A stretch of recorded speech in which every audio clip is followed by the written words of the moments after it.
aproveitando, a gente vai falar sobre cirurgia. E muitas vezes a gente precisa ir para uma cirurgia. E eu sei que muitos de nós vamos para a cirurgia apreensivos, com medos, com receios. E a gente tem medo do desconhecido, né? E é por isso que eu trouxe esse tema aqui hoje, cirurgia segura.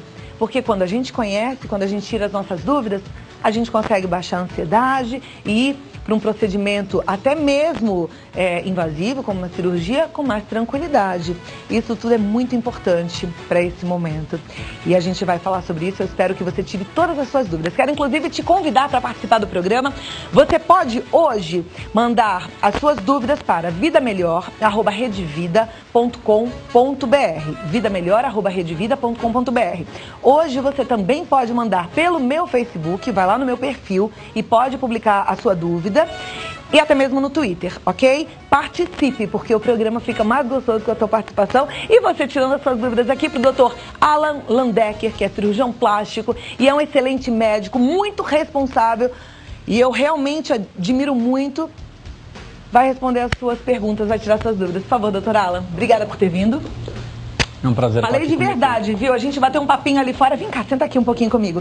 E eu fiquei muito contente, porque falei pro Dr. Alan, a gente vai falar sobre cirurgia segura, né? O que você acha que é importante a gente falar? Sobre que aspecto a gente deve abordar? E ele falou, Cláudia, o importante é que as pessoas façam boas escolhas e que consigam ir para uma cirurgia com muita tranquilidade, né? Sabendo que fez uma escolha séria. Foi isso que você me respondeu? Com certeza, eu acredito que grande parte do sucesso da cirurgia, o resultado, ele vai depender do que acontece antes da cirurgia, que é o planejamento, né? Então, no caso da plástica, o fator principal que determina o sucesso de uma cirurgia é a escolha do profissional. Então, o paciente deve gastar muito tempo nisso. O paciente deve sempre procurar um médico que é membro da Sociedade Brasileira de Cirurgia Plástica e preferencialmente, seja especialista naquela cirurgia que o paciente deseja. Então, é melhor gastar tempo procurando esse cirurgião, enfim, analisando currículos, conversando com outros médicos, analisando pacientes que já foram operados por vários médicos, para que essa escolha possa ser feita corretamente. E é possível, você falou de analisar currículo, é possível fazer essa análise? Como é que o paciente faz? Ele pergunta para o médico? Veja, vários médicos possuem, por exemplo, sítios eletrônicos e que possuem esses currículos. Agora, eu acredito que o paciente tem que ter acesso a todas essas informações. Então, o médico deve, eu acredito que oferecer, enfim, um currículo, de onde foi a formação. Enfim, o paciente, na verdade, o cirurgião, ele presta um serviço, certo? Então, o paciente deveria ter direito a analisar esse serviço, né? Que tipo de serviço você vai conseguir. Isso é muito importante, né? Porque... Com certeza. Então, infelizmente, a gente tem alguns que se colocam médicos e que não são membros da Sociedade Brasileira de Cirurgia Plástica, né? O que significa ser membro da Sociedade Brasileira de Cirurgia Plástica, por exemplo? Então, membro da Sociedade Brasileira de Cirurgia Plástica quer dizer que o médico passou por todas as etapas que são necessárias para se atingir esse posto. Então, é como se fosse um selo de qualidade. Então, isso quer dizer o quê? Ele fez uma boa faculdade de medicina, fez pelo menos 2 anos de cirurgia geral, pelo menos 3 anos de cirurgia plástica, e aí ele prestou uma prova, tá, para virar especialista pela sociedade. Então é como se fosse uma OAB, né, no caso do direito. Agora, uma vez que ele vira especialista, né, ele pode apresentar um trabalho, como se fosse uma tese, e aí ele ascende a membro titular, que é o posto máximo que você pode obter dentro da sociedade. Então, são como se fossem provas de seleção. Então, só realmente os que têm uma formação melhor entram na sociedade. Embora, evidentemente, isso não garanta que a cirurgia vai ter sucesso, mas aumenta-se muito a chance de que isso aconteça. A cirurgia plástica, principalmente, ela tem muito a ver com a habilidade pessoal do médico? Com certeza, mas tem muito mais a ver também com a formação. Existem cirurgiões que são extremamente habilidosos em termos de mão, mas às vezes eles não têm a formação teórica tão boa quanto outros. Então, não adianta, os nossos professores sempre falavam, existem os cirurgiões e os operadores. Então, os operadores são aqueles que têm uma habilidade manual sensacional, mas não sabem o que fazer. Então, no caso do cirurgião, os melhores cirurgiões são aqueles que conseguem indicar os procedimentos corretos em determinadas situações. e, evidentemente, tem que possuir a destreza manual. Uma cirurgia segura, então, ela precisa ser indicada pelo médico, não pode ser a mão contrária. O paciente chegar e falar para o médico, eu quero fazer isso desse jeito, estou correta?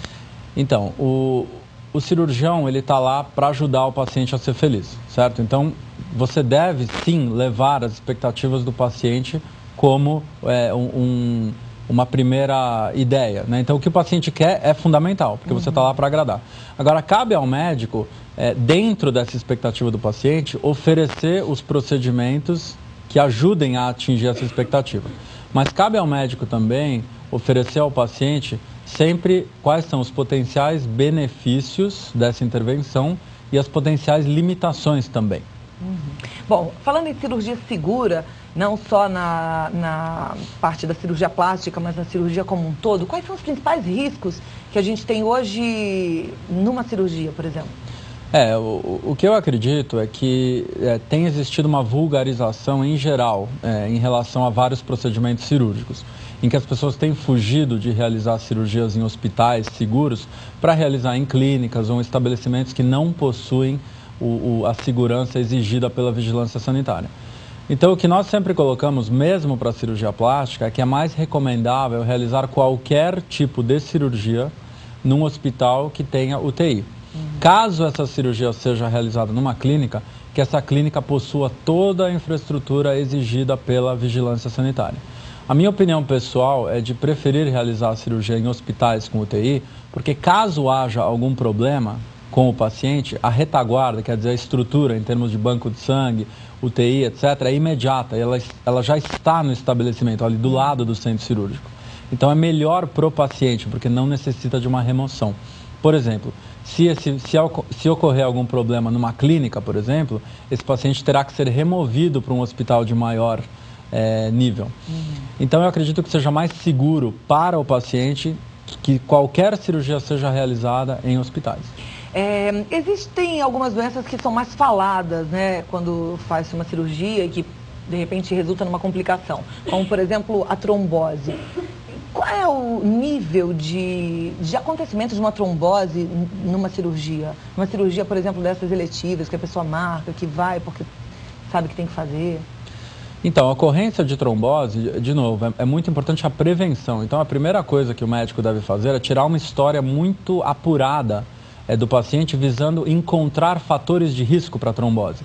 Existem vários fatores: obesidade, o fato de fazer uma cirurgia ortopédica, o fato de usar pílula anticoncepcional, várias horas de anestesia. Então, é muito importante esse planejamento primeiro. Então, caso haja um fator de risco, que ou esse fator de risco seja eliminado, ou você trabalhe na cirurgia com esse fator de risco. Então, o que nós fazemos sempre, rotineiramente? Todos os pacientes que vão fazer uma cirurgia plástica, eles utilizam uma meia de compressão e uma máquina que bombeia as pernas durante o procedimento. Então, isso diminui de uma forma muito significativa o risco de trombose. Também, pacientes que usam pílula anticoncepcional não devem usar o produto por 14 dias antes de qualquer cirurgia.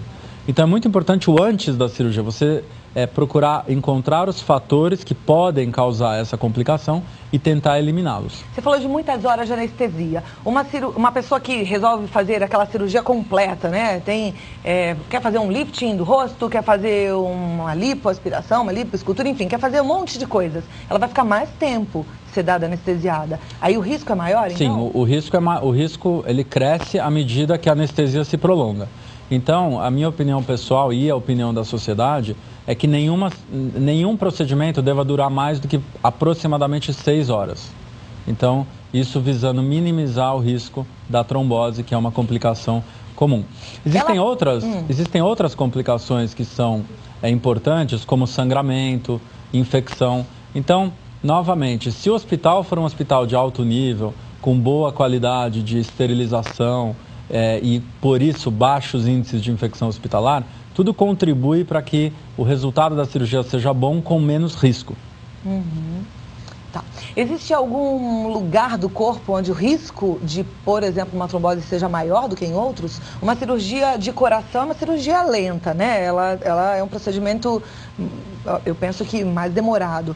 paciente vai ficar anestesiado mais tempo, mas por ser coração, tá lá em cima, o risco é menor ou não? Não, as cirurgias que mais comumente podem causar problemas de trombose, no caso são cirurgias ortopédicas, né? E dentro da cirurgia plástica, abdominoplastia, lipoaspiração. São as cirurgias que têm um índice um pouquinho maior. E de sangramento é se a região for muito grande?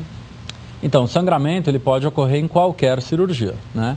Então, evidentemente, a técnica cirúrgica adequada é importante para que o médico não deixe sangrar. Agora, de novo, a prevenção. Então, nós proibimos qualquer paciente de tomar aspirina por pelo menos 2 semanas antes da cirurgia e qualquer medicamento com ervas medicinais.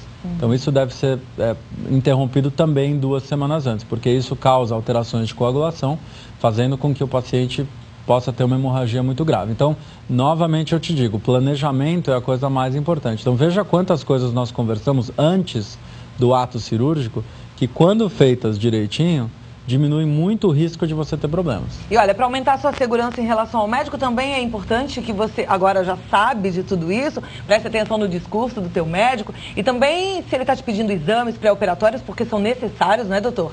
Sim, uma coisa muito importante que deve ser colocado, qualquer paciente só deve ser operado se estiver em perfeitas condições físicas e psicológicas, tá? Especialmente isso na parte da cirurgia plástica. Nós sempre realizamos exames de sangue, exames cardiológicos e exames de imagem, se necessário. E uma coisa que você falou muito bem na introdução é o medo do desconhecido. Então, hoje, nós acreditamos que a boa educação do paciente antes da cirurgia em relação ao procedimento faz com que eles entrem na sala com muito menos ansiedade.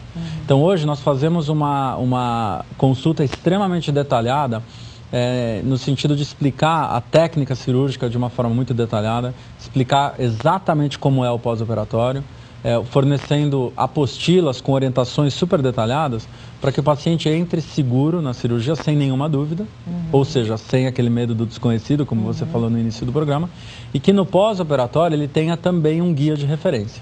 Perfeito. Eu quero que você também mande a sua pergunta, eu já tenho algumas aqui para o próximo bloco, eu vou fazer um intervalo, enquanto isso você deve participar, pode mandar no meu Facebook, no Twitter e no vidamelhor@redevida.com.br. Qual é a sua dúvida em relação a uma cirurgia segura? Eu continuo no próximo bloco conversando com o Dr. Alan Landecker, então não deixe de participar, eu volto já já, tá bom? E a gente continua falando de saúde, né? Porque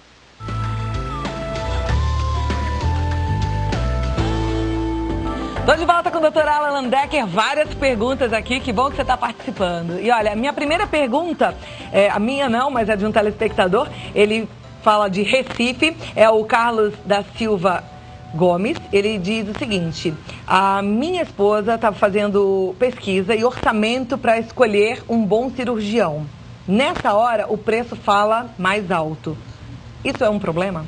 Isso é um problema e é altamente condenável a atitude desse paciente. A escolha de cirurgiões pelo preço é uma coisa que pode gerar, pelo preço baixo no caso, uma coisa que pode gerar complicações gravíssimas que muitas vezes são impossíveis de corrigir. Então, o preço nunca deve ser o principal critério de escolha. Eu sempre bato na tecla que a formação do cirurgião, a especialidade do cirurgião é o mais importante. Por quê? Caso o paciente resolva fazer com um cirurgião menos qualificado por um preço menor, o risco de uma complicação é maior e essa complicação pode ser muito difícil de corrigir. E quando o paciente for corrigir com um super especialista, vai acabar gastando muito mais dinheiro do que se fizesse da primeira vez com um super especialista. Então a mensagem para os pacientes é sempre essa: busquem qualidade e não preço. Ok, deixa eu te fazer uma pergunta então. É antiético não pechinchar, mas negociar com um cirurgião plástico, por exemplo, pedir para dividir o pagamento? Eu não acredito que seja antiético, porque o cirurgião ele oferece um serviço, né, para o paciente. É lógico, é medicina, não é um comércio e tal, mas nós como cirurgiões, nós precisamos tentar atender a população. Então, assim, eu acredito que é elegante, até do ponto de vista humanitário, o cirurgião oferecer possibilidades de facilitar o pagamento para que o paciente possa conseguir uma cirurgia de um certo nível. Então, por exemplo, se você tem um super especialista em cirurgia de nariz e um paciente que precisa desse profissional, é muito chato se esse paciente não conseguir ser atendido por aquele nível de mãos habilidosas se o médico for intransigente e não oferecer nenhum tipo de facilidade de pagamento. Então, acho que a medicina ela não pode só ser uma coisa financeira. Eu acho que você tem que colocar essa parte humanitária em jogo para ajudar o paciente. Perfeito. A Dami Artes diz, tenho diabetes, mas minha cicatrização é ótima. Meu cirurgião disse que se minha diabetes não for controlada e a minha pressão arterial, que é alta, estiver descontrolada também, eu não posso tomar anestesia. Que reação posso ter? Então, a parte da diabetes é muito interessante, porque pacientes que têm uma diabetes compensada, quer dizer, o açúcar no sangue está nos níveis corretos, eles podem ser operados sem nenhum problema, porque a cicatrização vai ocorrer normalmente. Agora, diabetes descompensado, né, onde a glicemia está super alta, você tem riscos enormes de ter problemas de cicatrização. A pressão alta também é uma coisa que deve ser combatida, quer dizer, o paciente só pode entrar na sala de cirurgia com a pressão absolutamente normal e controlada ao longo dos meses para evitar reações com a adrenalina e os outros medicamentos que são usados durante a anestesia, causando complicações como infartos, por exemplo. Daniela Goulart, de Camboriú, pergunta, se alguém colocou prótese de silicone nos seios há anos atrás e agora quer trocar por estética, saúde, etc., mas não pode, como fica o seio sem a prótese? Dá para ficar sem ou essa pessoa vai ter que usar uma prótese para o resto da vida? Então, essa é uma pergunta que tem vários tipos de resposta. Então, por partes, se você tirar a prótese e você tiver uma paciente que tem tecidos elásticos, uma pele com boa capacidade de retração, tudo isso vai retrair e a paciente vai voltar a ter uma mama pequena. E não necessariamente ruim, muitas vezes... porque a mama pode voltar? Sim. Mesmo que ela esteja um pouco caída? Então, é isso que eu ia falar. Então, assim, isso funciona em pacientes que não têm nada de flacidez, que possuem tecidos elásticos, uma pele boa e são jovens. Agora, qualquer paciente que possuir algum grau de flacidez, quando retirar a prótese, essa pele dificilmente vai ter capacidade de retrair. Então, o resultado vai ser uma mama evidentemente menor, porque foi retirada a prótese, com algum grau de flacidez. Então, nesses pacientes, se o paciente quiser, para melhorar o aspecto da mama, ele vai ter que necessariamente tirar a pele, né? E aí vai ganhar cicatrizes. E aí aquela cicatriz numa forma de cruz, de um T invertido, é isso? Na verdade, isso depende da quantidade de pele a ser retirada. Se você precisar tirar só um pouquinho de pele, é possível fazer uma abordagem periareolar, em que a cicatriz fica em volta da areola. Quantidades médias de pele, fica uma incisão vertical apenas no polo superior da mama. Agora, quando tem muita pele para tirar, o único jeito é através do T invertido, que é isso que você comentou. Ok. A Bianca Teixeira de Manaus, ela pergunta, ela diz, na verdade, que ela tem problemas com queloide, que ela fez uma cirurgia na barriga e teve queloides, e agora ela precisa fazer uma cirurgia para retirar a prótese de silicone e tem flacidez. Ela está com medo de também ter, além da cicatriz no seio, queloide no seio. Isso pode acontecer? Pode acontecer, mas na minha opinião, o fator que mais determina a formação de queloides ou cicatrizes inestéticas, na verdade, é técnica cirúrgica. Então, se a paciente for operada por um bom cirurgião e que não haja tensão no fechamento ali das incisões, em geral a cicatriz fica excelente. Agora, caso essa paciente tenha essa propensão, existem pacientes que têm uma propensão genética a ter queloides, é possível realizar a beta-terapia após a cirurgia. Então, a beta-terapia é a aplicação dessa radiação, iniciando nas primeiras 48 a 72 horas após a cirurgia. Então, essa radiação tem a capacidade de diminuir a deposição de colágeno, né, ou tecido de cicatrização, nesse local. Então, nós realizamos isso de rotina em pacientes com uma história conhecida de queloides, com excelentes resultados. Diminui bem o risco. Sim. Perfeito. Arthur Gomes, ele pergunta, daqui a uma semana opero minha hérnia de disco, estou um pouco apreensiva. Existe algum risco nessa cirurgia? Então, como comentamos anteriormente, qualquer cirurgia, Cláudia, tem riscos.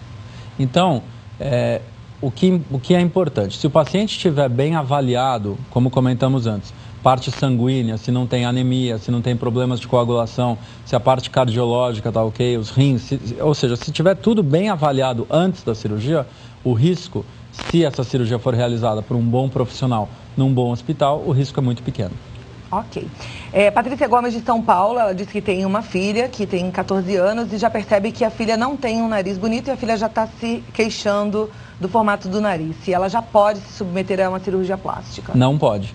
Na verdade, enfim, cirurgias de nariz, elas só estão autorizadas a partir dos 16 ou 17 anos de idade. Porque nessa idade, as cartilagens, os ossos, a pele, o crescimento do nariz já vai estar completo apenas com 16 ou 17 anos. E as crianças ou adolescente, ele vai ter uma estrutura de personalidade melhor para encarar as mudanças que a cirurgia vai trazer. Tem mais perguntas chegando. Eita!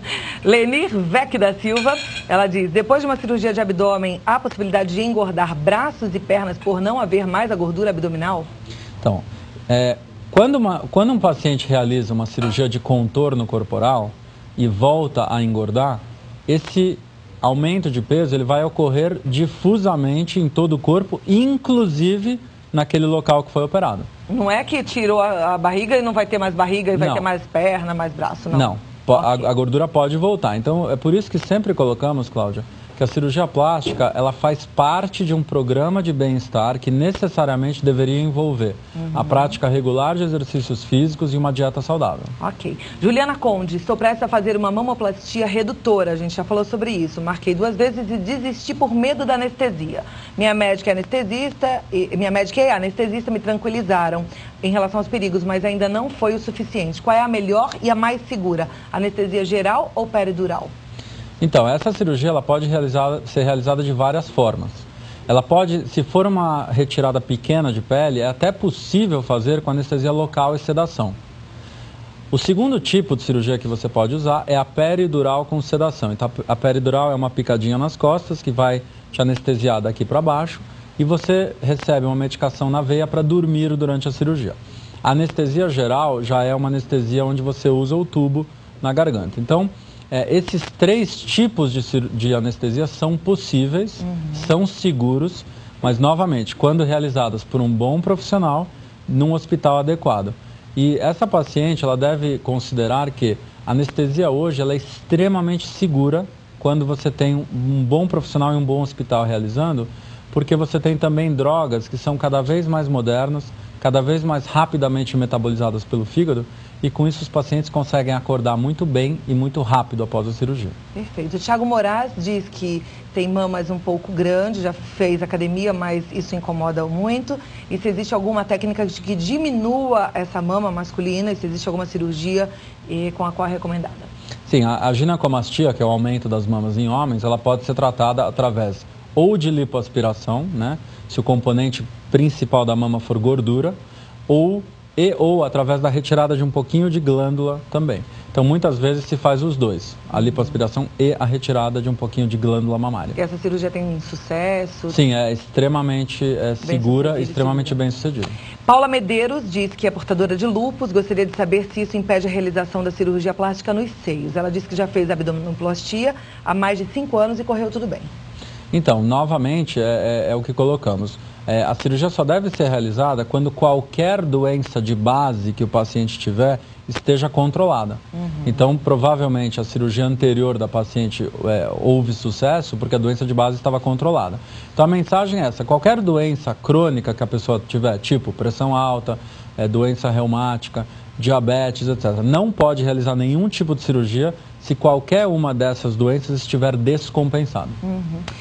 Elenir Médici diz que tem 49 anos, que é super vaidosa e que já fez vários procedimentos no rosto e que agora está com vontade de fazer um mini lifting. Se é recomendado ou se é melhor esperar para que chegue aos 55 anos? Essa é uma pergunta que é impossível responder sem a análise do paciente.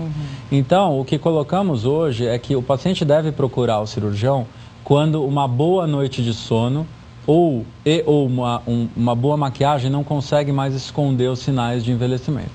Então, a paciente deve procurar o cirurgião para uma análise honesta da situação. O que colocamos em relação à cirurgia de face hoje é que é possível realizar essa cirurgia cada vez mais precocemente com cirurgias com incisões reduzidas e assim cicatrizes menores. Então, você consegue fazer com que a aparência, a diferença entre o pré-operatório e o pós seja muito sutil.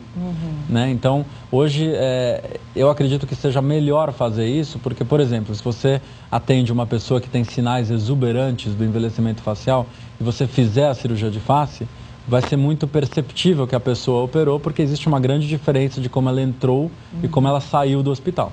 Então é mais pela adaptação da própria pessoa e de todo mundo que vai olhar para ela e falar, o que você fez, Exatamente. Né? O ideal é que as pessoas olhem para essa paciente e falem, nossa, você tá com uma carinha descansada, você tá super bem, tá com uma aparência refrescada. Mas eu já ouvi, assim, um comentário do tipo, plástica, quem tem que fazer, que comece antes, porque quanto antes melhor.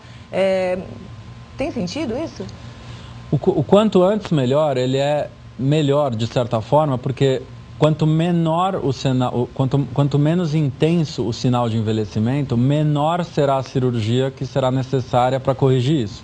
Então, menor trauma cirúrgico, menor custo, recuperação mais rápida, etc. Então, nesse sentido, é melhor. Mas depois vai ter que fazer outras, porque vai caindo. Exatamente. Mas, Cláudia, o que nós sempre devemos colocar dentro da ética? É muito importante que tente-se evitar a realização de uma cirurgia. É muito importante para o paciente entender que no melhor interesse do paciente é sempre não operar, certo? Então a cirurgia sempre tem riscos, etc. Então, se nós conseguirmos fazer com que o paciente não opere, é melhor para o paciente. É pior para o cirurgião, mas é melhor para o paciente. Então, isso é muito clássico em casos de contorno corporal. Então, vem o paciente que está acima do peso, quero fazer uma lipoaspiração. Então, o correto é fazer esse paciente emagrecer, entrar em forma e só analisá-lo quando ele estiver no peso ideal ou muito próximo disso. Porque às vezes nós conseguimos evitar até uma cirurgia fazendo com que esse programa de condicionamento físico e dieta resolva o problema. Maravilha.